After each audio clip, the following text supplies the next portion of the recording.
বলেই ফেললেন, তো আমি বলবো যে কোনো হসপিটালে যদি এরকম অবহেলা অবজ্ঞা করা হয়, তারা অপরাধ করেছে, তাদের বিরুদ্ধে অবশ্যই ব্যবস্থা নিতে হবে।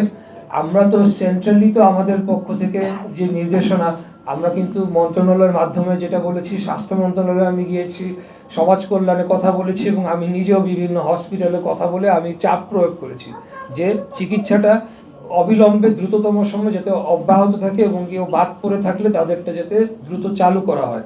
এখন যেহেতু একটা নির্বাচন হয়ে গিয়েছে এবং একটা সরকার ট্রানজিশনাল পিরিয়ডে কিছু নতুন সমস্যা তৈরি হয়েছিল যেটা আগে ছিল না, তো আমরা এসে চেষ্টা করেছি যেটা সমাধান করার জন্য।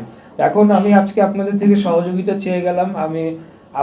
আমি শপথ নিয়েছি এই বাংলাদেশের একজন জনগণের ভোটে নির্বাচিত সংসদ সদস্য হিসেবে আমি শপথ নিয়েছি এবং মুক্তিযুদ্ধ বিষয়ক মন্ত্রণালয়ের প্রতিমন্ত্রী হিসেবে শপথ নিয়েছি। আমার শপথের মধ্যেই এই মন্ত্রণালয়ের যে আপনার যে দায়িত্বগুলো সেগুলোকে পূরণ করার জন্য আমি প্রতিশ্রুতবদ্ধ। আপনাদেরকে সাথে নিয়ে আগামী দিনে এই কাজগুলো আমি সম্পন্ন করতে চাই, এটা বলে আজকের মতো আমার বক্তব্য শেষ করছি।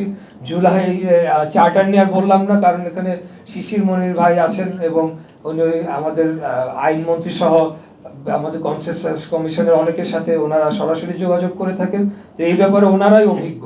তা আমার কথা হলো যে একটাই জিনিসই আমি শেষ করে বলতে চাই যে দেখেন, কোনো সংবিধানে বা কোনো বইয়ে কিন্তু লেখা থাকে না যে আপনি গণহত্যা করতে পারবেন, গুম করতে পারবেন, খুন করতে পারবেন, ভোট ডাকাতি করতে পারবেন।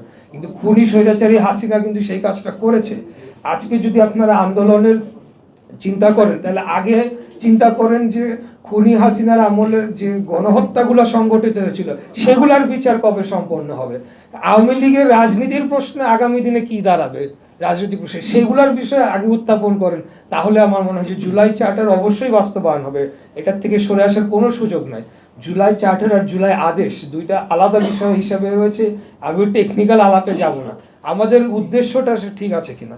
তা আমার মনে হয় যে আগামী দিনে ফ্যাসিবাদী রাজনীতি আবার পুনর্বাসিত হবে কিনা সেই প্রশ্নে ওপেন সিদ্ধান্তে আসতে হবে এবং আমাদেরকে অবশ্যই একটা যে রিকনসিলিয়েশন কমিশন যেটাকে বলা হয়, হ্যাঁ, সেটাকে এই ধরনের একটা উদ্যোগ গ্রহণ করা উচিত। কারণ আওয়ামী লীগকে সমর্থন করতো কিন্তু আওয়ামী লীগের অন্যান্য লুটপাট বা হত্যাকাণ্ডের সাথে জড়িত না, তাদেরকে আপনি কি করবেন? তাদেরকে যদি আপনি বাক্সবন্দি করে দেন তাহলে তো তারা আবার বিপ্লবী হয়ে উঠবে 5 বছর পর, তখন আপনি কি করবেন? সেই সুযোগগুলা, সেই জিনিসগুলা মাথায় বিবেচনা নিয়ে আগামী দিনে আমাদের মনে হয় রাজনীতির ধারাটাকে চিন্তা করতে হবে। বিশেষ করে আমাদের প্রজন্ম যারা আমরা আন্দোলন সংগ্রামে সরাসরি ছিলাম, আমরা তো সরাসরি ফায়ারিং লাইনে পড়বো যদি আওয়ামী লীগ ফিরে আসে নাকি। তো এই বিষয়ে আপনাদের কেউ আমার মনে হয় জোরালো একটা ভূমিকা নেওয়া উচিত, তাহলে সরকারও ভূমিকা নিতে পারবে। সবাইকে আবার আন্তরিকভাবে ধন্যবাদ জানাচ্ছি যে আমাদের আজকে এত দীর্ঘ সময় ধরে আমার বক্তব্য শুনেছেন। খোদাহাফেজ। বাংলাদেশ জিন্দাবাদ।